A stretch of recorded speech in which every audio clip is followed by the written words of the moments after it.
Sono Gabriele Beggiato, direttore della Federazione del Nord-Est Credito Cooperativo Italiano e un consorzio di 5 banche di credito cooperativo che aderiscono al gruppo bancario Cassa Centrale Banca di Trento.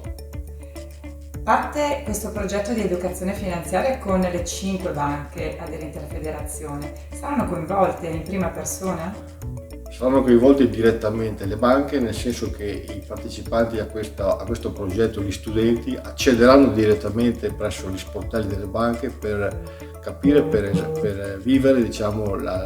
l'attività bancaria, per capire l'operatività delle banche, per capire le loro opportunità di investitori in questo mondo del credito cooperativo, che è un mondo che noi vogliamo far conoscere soprattutto ai giovani, perché il futuro sta proprio